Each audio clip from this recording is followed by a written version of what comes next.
Welcome to the Tournament Poker Edge podcast, brought to you by TournamentPokerEdge.com, the only podcast dedicated exclusively to poker tournament strategy. Now here's your host, Clayton Fletcher.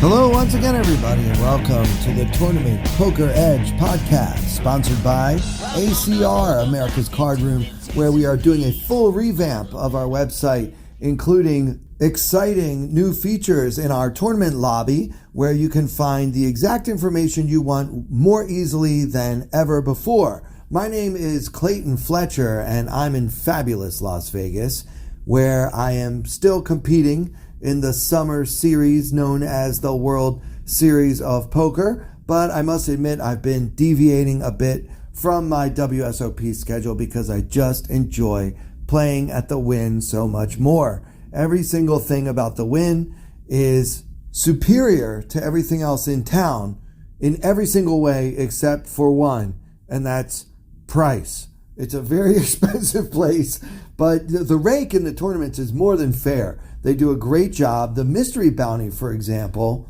that we discussed last week, and which, by the way, we're going to continue to discuss this week, had a $2,200 buy-in, of which $2,000 literally went to the prize pool, either the regular prize pool or the bounty prize pool, and the other $200 went to things like staff bonus and entry fees and tips for the dealers and things like that. So 10% quote-unquote rake, which also includes the gratuity for the dealers, I think is very fair at this buy-in level. So good job to the Wynn for not taking too much advantage of the players and for obviously hosting an unbelievable tournament series yourselves.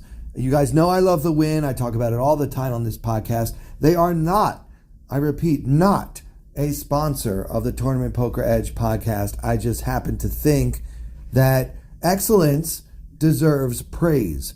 So we're going to talk today about day 2 of the Mystery Bounty tournament. Now, many of you have commented that you liked the format of last week's episode, in which rather than really picking apart every little decision in one or maybe two hands, I kind of went through more quickly and did more of a hand history review. So I normally don't do that because I don't normally have that many interesting hands to talk about. But since we're playing for literally $1 million, and it's rare to make day 2 of such a big and prestigious tournament, we can go through this one in more detail than what we normally do. By the way, if you guys enjoy this format, please let me know. You can tweet me at Clayton Comic. You can join the Discord. There's a link in the description of this podcast. You can just sign up for our Discord for free and tell me what you think right there. And of course, we love when you rate and review the podcast on platforms such as Spotify and Apple Podcasts. Don't forget to subscribe. So we started day 2. There were 329 players remaining out of the 3,006 that entered overall in this $2,200 Mystery Bounty Summer Championship, whatever tournament. At this point, they had added another $250,000 bounty prize for a total of 2. Also, there were 5 $100,000 bounty prizes and a lot of other great prizes as well. As you guys know, prior to playing in this tournament, I had never opened a bounty envelope, despite the fact that I had already made 4 day 2s in similar tournaments in my career. So this was my 5th attempt to collect my first ever Mystery Bounty prize. And the odds of that happening were pretty good. They were looking good. I had 422,000 in my stack to begin day 2, which was good for 59th place out of the 329 remaining players. And the average stack was only 275,000. So we were doing great with approximately 150% of the average stack sitting right in front of us and several short stacks at our table. There was only one player at my table who had me covered. And the first hand I want to talk about comes from level 1 of day 2, 4K, 8K, 8K, big blind ante. So there's 20,000 already in the middle. And a player in middle position, this is probably the 5th or 6th hand of the day, shoves. He's got the shortest stack at the table, and honestly, one of the shortest stacks remaining in the tournament field. He only has 90,000. I think he actually had 89,000, so we can round that up to 90, and we can see he has 11 times the big blind, an M of 4.5, and the action folded to me in the small blind, holding the ace of spades, 7 of spades. Now let's talk about this player's range that he should have. I don't really know much about him. This is the first hand that he's played. Having looked him up on Hendon Mob, I didn't notice anything remarkable. He had about $100,000 in lifetime earnings, mostly smaller stakes tournament buy-ins. Not really someone that I was entering the day flagging as someone that I should really be wary of or whatever. So what is his range for shoving? Well, it should be pretty wide, with an M of 4.5, and with so much value resting in the bounty prize pool, this player is well advised to shove pretty wide and try to get a stack that he can start busting people with. Also, it's a pretty good spot for him. I think there were 3 folds to him in middle position, and so he should be shoving here with, I think, a hand like King 10 offsuit, probably any ace, any pair. That seems like a pretty reasonable range. Maybe a few other hands like Queen Jack suited is probably a perfectly good shove. This type of a tournament rewards aggressive strategies more than other types of tournaments might. And that's one reason I really love, and I know I've said this before, but I absolutely love the Mystery Bounty format. So I don't know if this guy is following proper strategy or if he's really waiting for the nuts to get it all in. But let's assume that he kind of knows what he's doing a little bit. And ace 7 of spades is actually doing pretty well against this guy's opening range. He should have, King Jack, King Queen. I'm actually ahead of those hands. He should have any pair. I'm in a flip situation against a lot of them. I'm 30% against most big pairs. And so that's not even so bad when you consider the value of busting him, which may or may not be one of the coveted $250,000 bounty prizes. So with all that in mind, I went all in. Big blind, by the way, had only 300,000 in his stack, so it wasn't a true all-in by me. But had he woken up and called, I would have been in bad shape. But the reason I didn't call is because I didn't want him to take the play away from me. If I just flat here with my ace 7 of spades, there's a reasonable chance that the big blind will seize the day and push me off of my suited ace and have that bounty all to himself for only 89,000 tournament units. I did not want that to happen. I thought the big blind was capable of such a move and decided to take the play away from him by moving all in. Thankfully, he folded, and I was heads up with a spot in which I could potentially collect my first ever bounty prize envelope. And if I happen to lose the pot, I'm going to lose 11 of my 52-ish big blinds. So the opponent holds pocket queens, and his hand holds up, so I've already doubled up one short stack at my table. A little while later, I had 350,000 when the average was 290,000, so my stack had fallen back down to earth, but still fine, with about 40 big blinds, or an M of about 17.5. And now the new short stack at my table, which was a gentleman on my right, who I had the impression does not play a lot of poker at all. He was doing some very weird things, such as limp folding off of a short stack, min raising and then folding when he's only got 11 or 12 big blinds, that sort of thing. So he min raises under the gun and makes it 16,000 off of a stack of 150,000. So he's got 18 big blinds. Again, he's an amateur player, recreational opponent for sure, has made so many mistakes already just in the first 30 or 40 minutes of play here on day 2. He was an American of Indian descent, and it seemed to me that he just really was in over his head in this tournament. I picked up pocket 10s in second position versus this open from under the gun. Now I have a lot of options here. I can just call this min raise and try to see if somebody behind us wants to try to squeeze, and then at that point I could put in the 4-bet all in with my 10s. I could also put in a small re-raise in hopes of isolating the bad player who has already entered the pot under the gun and discourage other players from getting involved. I can also shove, which would be a very large bet, 44 big blinds into a pot that only has 4.5 big blinds in it.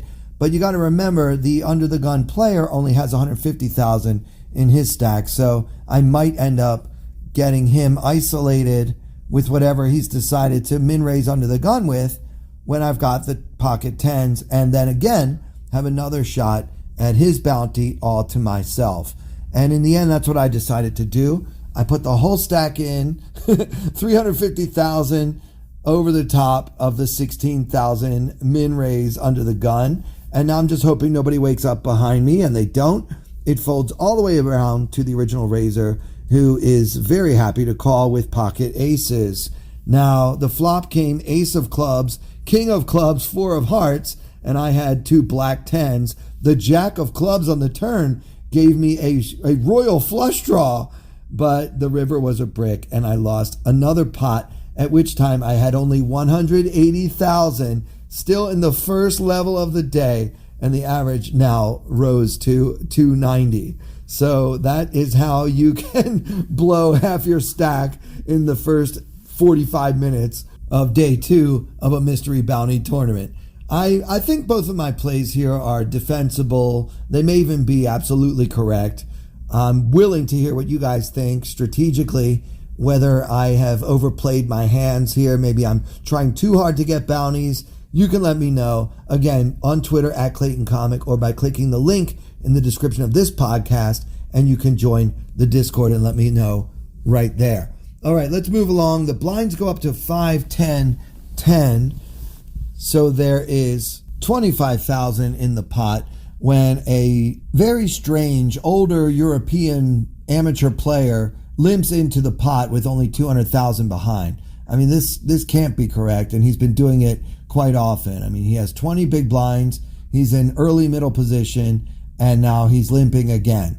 Now, normally that would be a red flag, like, oh, what is he trying to pull? Does he have pocket aces? He's going for the back raise. And while that is certainly possible, I've already seen him limp into several other pots without the nuts. And so I just think that he's trying to see flops for whatever reason. So he puts in 10,000, and the action folds to the small blind, who is the player with aces in the hand we just discussed, who I also think is not very skilled in no limit hold'em. So he completes from the small blind, and now it's up to me in the big blind with the ace of hearts, 7 of spades. So I've got ace 7. I have two recreational opponents who have limped into this pot, and I only have about 180,000 in my stack to start the hand. What do you guys think about this? Is ace 7 good enough to shove and try to take down the dead money that's in the middle and just, fade the possibility that one of them is slow playing a big hand?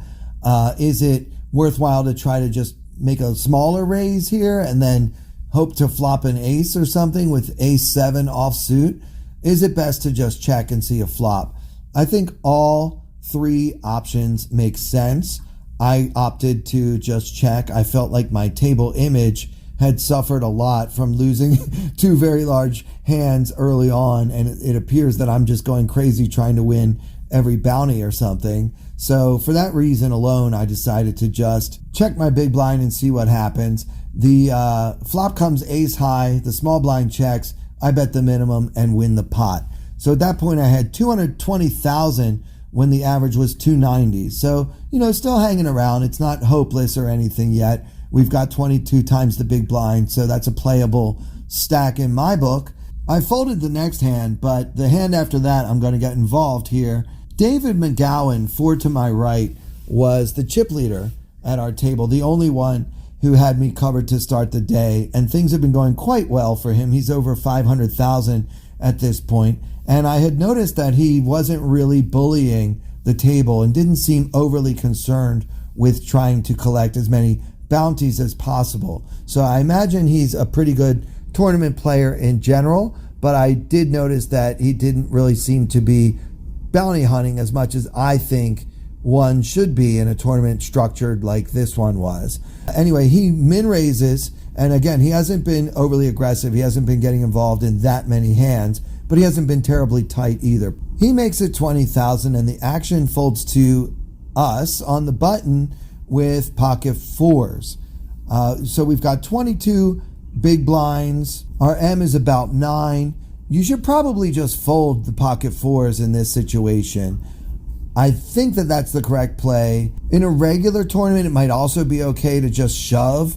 It's kind of an over bet. I mean, it's a pretty big bet, but it can't be terrible to shove with any pair after the middle position min raise. I mean, it's close, but yeah, just by shoving and winning this pot, I would increase my stack by about 22%, which would be amazing. But yeah, it's tougher in a mystery bounty or a PKO. You just don't take it down that often. People gamble more than they would in other types of tournaments. So for example, if Mr. McGowan had something like King 10, maybe in a typical tournament, he might open that hand and then fold to a 22 big blind shove. But in a tournament like this one, if he's playing correctly, he probably would call with a hand like that and hope that I have something like 4s or 8s or 9s. Even ace queen, ace jack, he's doing just fine. So much of the value in these tournaments is in the bounty prize pool. You kind of have to get in there a lot more than you would in a similar tournament without bounties. Yeah, for that reason, I decided to just call on the button, and I'm not crazy about this play now. I've put in 2 of my 22 big blinds, so roughly 9% of my stack is already in the middle, and I just have pocket fours. I have a big stack opponent. Somebody could wake up in the blinds, although one reason I did call is the blinds were very tight and passive, just kind of waiting and trying to ladder, stuff like that. So, you know, it's a justification, not a great one, but I decided to play the fours in position against a player that I had already noticed hadn't been terribly aggressive thus far in the tournament. So the flop comes ace of spades, king of spades, deuce of clubs, and my opponent bet 15,000 into the 65,000 chip pot. I don't really have anything. I guess I have some backdoor possibilities on ace, king, deuce. I did have the 4 spades in my hand for what it's worth, so there are 2 spades on the flop.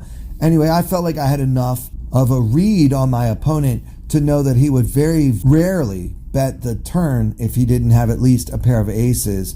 And so for 15K, I couldn't resist. I decided to call. Basically, I'm floating here. I'm hoping to take this pot away with what might actually be the best hand if he checks on 4th Street. The turn came the 7 of clubs, and David did check to me this time, so I decided to take a little stab at the pot, and I just bet 25,000 into 95,000 and took it down. After that, I continued to battle and built my stack back up to 358,000 with 199 players left. Of course, the average at that time was 450,000, so I was, kind of getting close to the average, which I like to keep track of, especially in tournaments like this one, where the more people you have covered, the more likely you are to collect those bounties. So I'm trying to get an above average stack so that I'll have more players in the tournament covered, which would increase my equity overall. Unfortunately, that plan didn't last very long. I ended up losing a big flip, and then I was down to just 120,000 again when there were 189 players left, and the average was 477,000 at that point. After a while, the blinds went up to 10,000, 15,000 with a 15,000 big blind ante. So there's 40K already in the middle, and I had just 220,000 in my stack. And the action folded to me on the button holding the king of spades, jack of spades. So the blinds have me covered.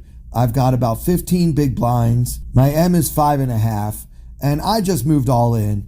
I know that the solvers are teaching us when you have 10 or 12 or 15 big blinds, you can actually make smaller bets, but I don't know if the solvers are really working with the mystery bounty format. You have to understand you are so likely to get called if you min raise or put in some other bet, and now you're not going to steal the blinds even for 3x when you are as short as I was at that point, and both the blinds had me well covered with over 400K each. So I felt like shoving was my best chance to win the pot, and it didn't work. The small blind folded, but the big blind called me with ace of hearts, 5 of hearts. Now, would you call a button open of this sizing with that kind of hand if there weren't bounties involved? I mean, this is what I'm telling you guys. In these tournaments, we get it in there. So he called with the ace-5 suited, but somehow I won the pot. I think I flopped a jack.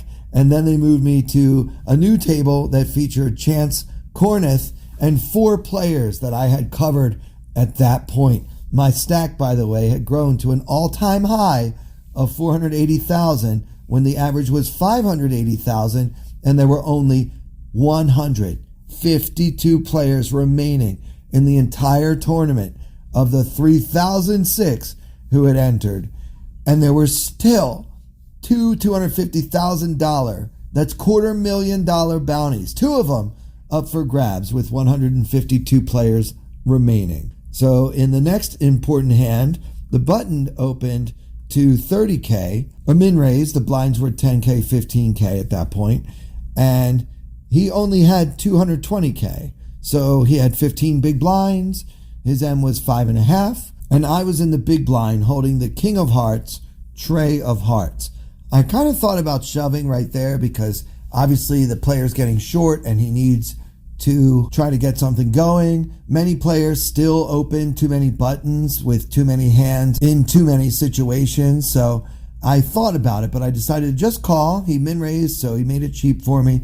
I called with the king of hearts, trey of hearts, and the flop came ace of hearts, 9 of clubs, 7 of spades. And I decided to check with the intention of folding to basically any bet, and my opponent checked behind. The turn was the 5 of hearts, which gave me a flush draw, the nut flush draw to be exact, and I let out for 40,000 into the 100K pot, and my opponent called, leaving himself with only 150K behind. The river came the 5 of spades, and here I am. After all that, I still just have king high, but I decided to go for it. I went all in, and I'm hoping that my opponent called me on the turn with a hand like pocket 8s, maybe pocket 6s. They're both a pair with a gut shot that missed. At the end of the day, I felt like he couldn't really call me unless he had at least a pair of aces, and I didn't think that he would often have a pair of aces, so the pot felt available to me. So I put him all in, and he snap called with pocket aces, so I lost that pot to a set of aces. That was really, really fun. We're still fine. 138 players remained in the tournament, and no one had yet drawn either $250,000 bounty. I only had 275 at that point when the average was 655, and the blinds were still 10K, 15K, and lost another coin flip with ace 10 versus pocket 3s. That cost me half my stack. That was my, I think, 5th all-in of the day where I had a shot at somebody's bounty envelope.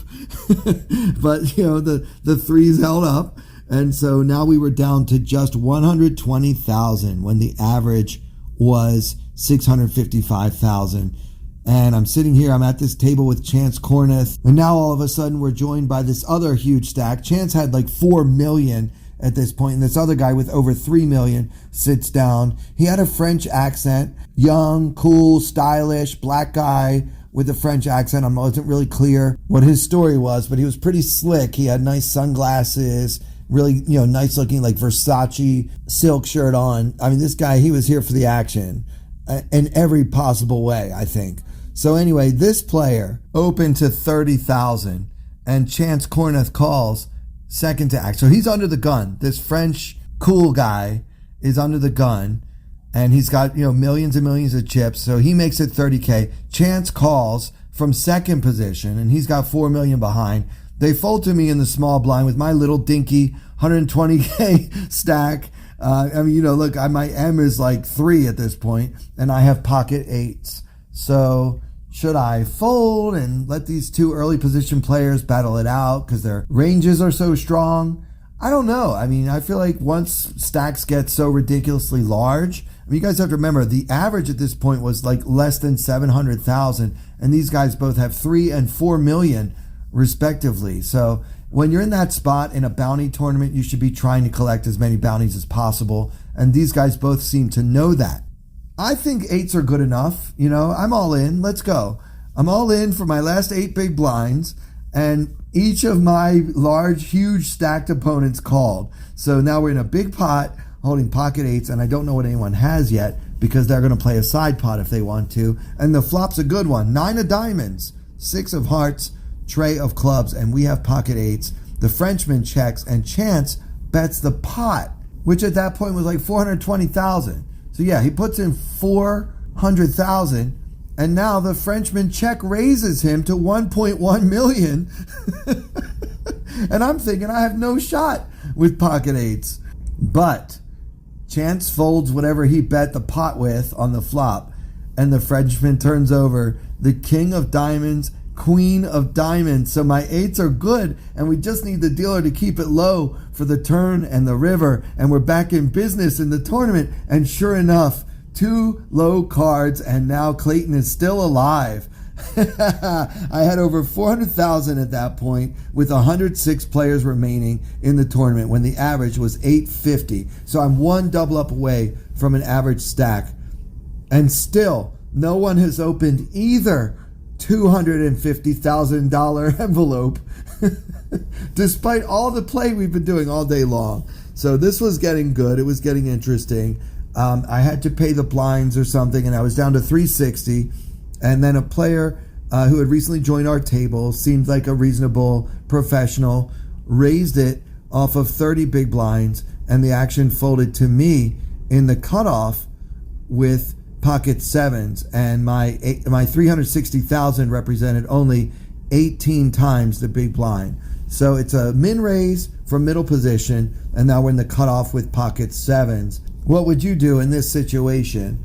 Well, before I tell you what I did, I want to make sure you guys are on America's Card Room, because right now, if you click the link in the description of this podcast and join ACR using the promo code TPE, you can get a first-time deposit bonus of 100% up to $2,000. There's no better time to join. We've revamped the whole website, and ACR is better and stronger than it's ever been. We have mystery bounties. You've got to join. So click the link, use the promo code TPE, and I promise you'll be glad you did. All right, so again, middle position opened off a stack of 30 big blinds, and we are now in the cutoff with 18 bigs and pocket 7s. Come on, guys, you know me. I'm all in. I shove. And then the big blind, Chance Kornuth, 4 bets, and the original raiser calls. So now we're going to play a huge pot of 1.2 million tournament chips when the average stack is 850,000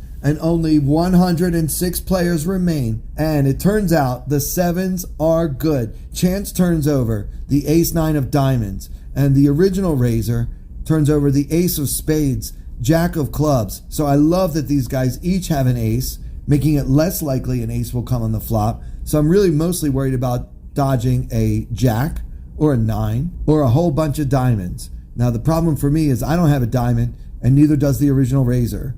So Chance might just make a flush, and if I win this pot, I'll have 1.2 million when the average stack is 850,000, and two $250,000 bounties are still up for grabs, and maybe I can have a shot at opening an envelope and winning one of those $250,000 prizes.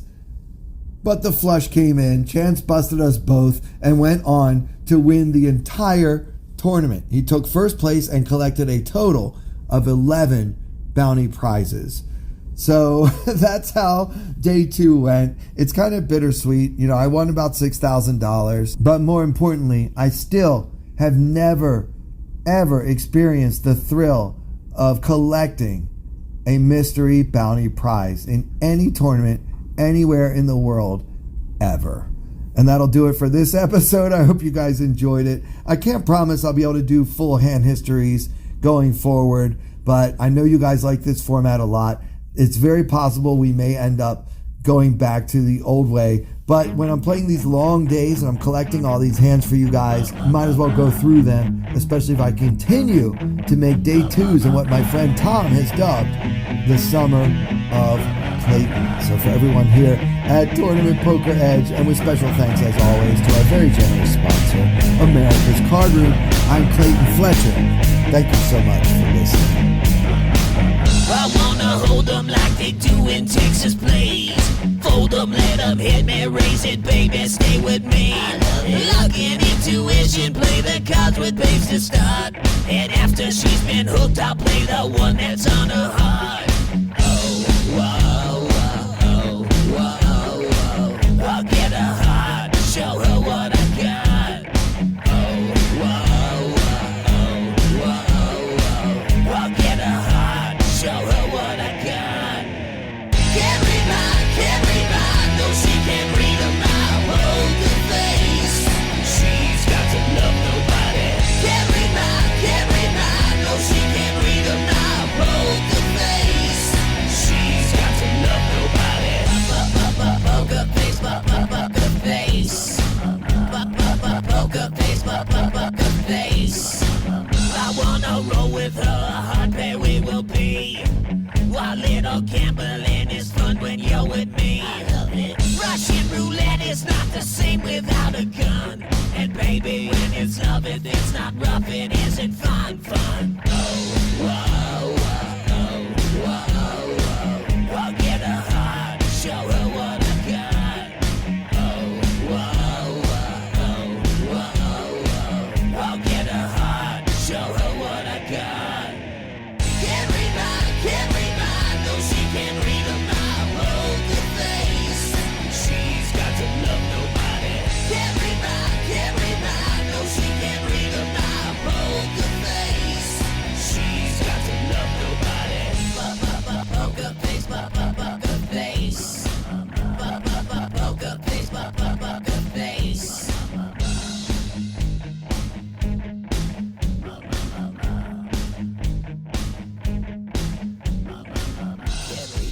Can't read mine, no she can't read a mile. Poker face, she's got to love nobody. Can't read mine, no she can't read a mile. Poker